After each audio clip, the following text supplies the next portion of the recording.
ఓం నమ శివాయ శ్రీమాత్రే నమ. మిత్రులకి శ్రేయోభిలాషులకి అలాగే నన్ను ఎంతగా ఆదరిస్తున్న యూట్యూబ్ ప్రేక్షకులందరికీ కూడా పేరు పేరు ధన్యవాదాలు. చాలామంది మిత్రులు మెయిల్స్లోను కామెంట్స్లోనూ మాకు ఆర్థికంగా ఈ గడిచిన 3 నెలల నుంచి చాలా ఇబ్బందులు ఎదుర్కొంటున్నామండి. ఈ కష్టాలు మాకు ముందు ముందు కూడా ఇలాగే ఉంటాయా? జీవితం మీద విరక్తి వస్తుంది. కుటుంబంలో అనేక రకాలైన ఆర్థిక సమస్యలు ఎదుర్కొంటూనే ఉన్నాము. బయటపడడానికి ఏదైనా మార్గం ఉందా అని చాలామంది మిత్రులు మెయిల్స్లో కామెంట్స్లో అడగడం జరిగింది. వారందరి కోసం ఈరోజు ఒక చిన్న అద్భుతమైన ఉపాయాన్ని తెలుసుకుందాం. ఇది ఎవరికి వారు చేసుకోవచ్చు. ఈ ఉపాయానికి నియమ నిబంధనలు మాత్రం నెలసరి ఉన్నప్పుడు చేయకూడదు. ఆడవారు ఎవరైనా చనిపోయి ఉంటే మాత్రం చేయకూడదు. మిగతా టైంలో ఈ ఉపాయాన్ని ఎవరైనా ఆచరించవచ్చు. ఇది దేవాలయంలో చేయవచ్చు, ఇంట్లో కూడా చేసుకోవచ్చు. ఖర్చుతో కూడుకున్నది కాదు. ఒక తాంత్రిక ఉపాయాన్ని మీకు ఈరోజు తెలియజేస్తాను.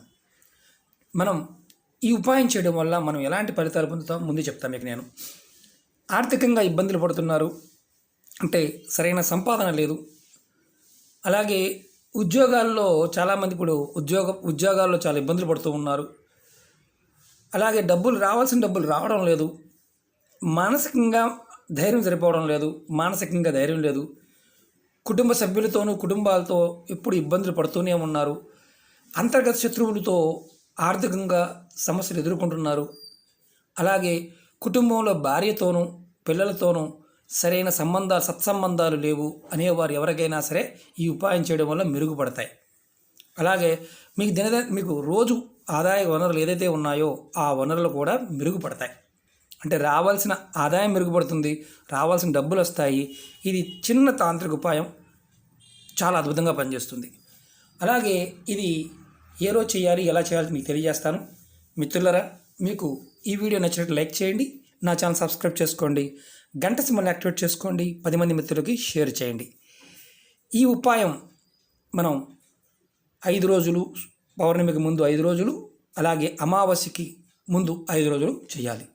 అంటే ఇది పర్టికులర్గా దశమి, ఏకాదశి, ద్వాదశి, త్రయోదశి, చతుర్దశి, పౌర్ణమి. మళ్ళీ చెప్తున్నాను, పౌర్ణమికి ముందు పౌర్ణమి దాకా అన్నమాట. అంటే దశమి, ఏకాదశి, ద్వాదశి, త్రయోదశి, చతుర్దశి. అంటే చతుర్దశి తర్వాత మనకి పౌర్ణమి వస్తుంది, అలాగే చతుర్దశి తర్వాత అమావాస్య వస్తుంది. అంటే శుక్లపక్షం, పూర్వపక్షం. ఈ రెండిట్లో మనం ఈ 5 రోజులు మనం చేసుకోవచ్చు. ఎందుకంటే అంటే దశమి నుంచి పౌర్ణమికి ముందు, అలాగే దశమి నుంచి మళ్ళీ అమావాస్య ముందు ఈ 5 రోజులు మనం చేస్తూ ఉంటే ఈ సమస్య నుంచి బయటపడతాం. మనం ఏం చేయాలంటే మన ఇంట్లో కానీ దేవాలయంలో కానీ ఇలా ఒక తులసి మాల తీసుకోండి. మీ దగ్గర పూజా వస్తువులు అమ్మే షాపులో దొరుకుతుంది, తులసి మాల తీసుకోండి. ఒకవేళ తులసి మాల మీకు అందుబాటులో లేదు, మీ ఇంట్లో మేము ధరించిన మాల ఉందండి, ధరించిన మాల కాదు, ధరించకుండా ఉన్న మాల తీసుకోండి. మీరు ఈ మాలని మీ ఇంట్లో కనుక విష్ణుమూర్తి పటం కానీ, లక్ష్మీనారాయణ పటం కానీ, మీకు బాలాజీ అంటే వెంకటేశ్వర పటం ఉన్నా సరే, కృష్ణుడి పటం ఉన్నా సరే, ఏదైనా పటం ఉంటే ఆ పటానికి అలంకరించండి. ఇలా మీరు వేసుకోవద్దు, అలంకరించి ఇలా గంధం తీసుకోండి. గంధం తీసుకొని చక్కగా నీళ్ళలో తడిపి స్వామివారికి అలంకరింపచేయండి. అంటే పాదాల దగ్గర బొట్టుగా పెట్టండి చాలు, మొత్తం రాయాల్సిన అవసరం లేదు. ఇదే మీరు చేయాల్సిందల్లా. మీరు చేస్తున్నప్పుడు మీరు దీపం వెలిగించండి. మళ్ళీ దీపానికి ఎన్ని ఒత్తిడి వేయాలి, నైవేద్యం ఏం పెట్టాలి, మీ ఓపిక. ప్రతిరోజు మీరు ఇంట్లో ఎలా దీపం వెలిగిస్తారో అలా వెలిగించండి. వెలిగించి ఈ 5 రోజులు మాత్రం పర్టికులర్గా ఉదయం సాయంత్రం స్నానం చేసి దీపం వెలిగించి ఇలా 5 రోజులు ఈ మాల స్వామివారికి అంటే ప్రతిసారి ఇంకా ఒక్కసారి అలంకరిస్తే చాలు. మీరు ఈ 5 రోజులు ఫస్ట్ రోజున ఈ మాలని కడిగి చక్కగా అలంకరించండి. తర్వాత గంధం బొట్టుగా పెట్టండి. మీరు కూడా గంధాన్ని బొట్టుగా పెట్టుకోండి. ఆవునేతితో కానీ మీకు ఎలా అయితే రోజు దీపారాధన చేస్తారో దీపారాధన చేయండి. చేసి మీరు అంటే మీ పూజా మందిరంలో పసుపు కలర్ వస్త్రాన్ని ఆసనంగా వేసుకొని, పసుపు కలర్ వస్త్రాన్ని, దర్భచాప ఉందనుకోండి, దర్భచాప మీదైనా సరే పసుపు కలర్ వస్త్రాన్ని ఆసనంగా వేసుకొని కూర్చోండి. అంటే దర్భచాప మీద గుడ్డ వేసి కూర్చోండి. మా దగ్గర దర్భచాప లేదండి, పీట ఉంది, పీట మీద కూర్చొని చేస్తాం. పసుపు కలర్ వస్త్రాన్ని మాత్రం వేసుకొని కూర్చోండి. కూర్చొని మీరు 108 సార్లు మీరు బాగా గుర్తుంచుకోండి, నారాయణ మంత్రాన్ని జపించండి. ఓం నమో నారాయణాయ అనుకోండి, ఇబ్బంది లేదు. మీకు అష్టోత్తరం కానీ సతనామావళి కానీ ఏదైనా సరే స్వామివారి మంత్రాన్ని అనుకోండి. మీరు అనుకునే ముందు బాగా గుర్తుంచుకోండి, మనస్ఫూర్తిగా మీ కష్టాన్ని స్వామివారికి నివేదన చేయండి. అంటే చెప్పండి, అయ్యా నేను ఈ కష్టపడుతున్నాను, ఈ కష్టం నుంచి బయటపడాలి. మీరు ఈ 5 రోజులు కంపల్సరిగా మీరు బాగా గుర్తుంచుకోండి, ఎవరిని కూడా తిట్టకూడదు, ఎవరిని బూతులు అనకూడదు. ఇలా మీరు 5 రోజులు కనుక, అంటే మీకు కోపం వచ్చేసి ఏదైనా బూతులు కానీ, లేకపోతే ఇంట్లో వాళ్ళని అరవటం కానీ, ఇంట్లో వాళ్ళని తిట్టడం కానీ, ఆడవాళ్ళైనా మగవాళ్ళైనా సరే, ఇది మాత్రం బాగా గుర్తుంచుకోండి. మీ కోపాన్ని అదుపులో పెట్టుకోండి. మీకు కోపం వచ్చినప్పుడల్లా నారాయణ నారాయణ అనుకోండి, తిట్టడం కూడా నారాయణ అనుకోండి. మీరు ఖచ్చితంగా మీకు ఏదైతే సమస్య ఉందో ఆ సమస్య నుంచి 100% బయటపడతారు. ఈ మాలని మీరు స్వామివారి దగ్గరే ఉంచండి, 5 రోజులు పెట్టండి. తర్వాత ఈ మాలను తీసి ఎక్కడైనా మీరు డబ్బాలో పెట్టుకోండి. మళ్ళీ 5 రోజులు చేయండి. అలా పౌర్ణమికి అమావాస్యకి ఈ వచ్చే ముందు 5 రోజులు చేస్తూ ఉంటే, చందనంతో స్వామివారికి బొట్టు పెట్టి చేస్తూ ఉంటే మీరు అద్భుతమైన ఫలితాలు చూస్తారు. ఒకటి మిత్రులారా, మీ ఓపికని బట్టి నైవేద్యం కానీ ఏదైనా మీరు రోజు పెట్టుకుని నైవేద్యం పెట్టవచ్చు. రోజు చేసే పూజలోనే ఇది భాగంగా చేసుకోవచ్చు. కానీ పర్టికులర్గా ఈ 5 రోజులు కనుక సాధన చేస్తే, అంటే దశమి, ఏకాదశి, త్రయోదశి, చతుర్దశి, పౌర్ణమి మీరు గనక సాధన చేస్తే ఖచ్చితంగా మీ పూర్వకర్మల్లో ఉన్న సమస్యలు తొలగిపోయి మీరు అద్భుతమైన ఫలితాలు పొందుతారు. ఆర్థికమైన, సామాజికమైన, మానసికమైన సమస్యలు ఏదైతే పూర్వ సమస్యలు ఉంటాయో వాటి నుండి మీరు 100కు 100% బయటపడతారు. మీకు అవకాశం ఉంది, ఈ 5 రోజులు విష్ణాలయానికి వెళ్ళండి.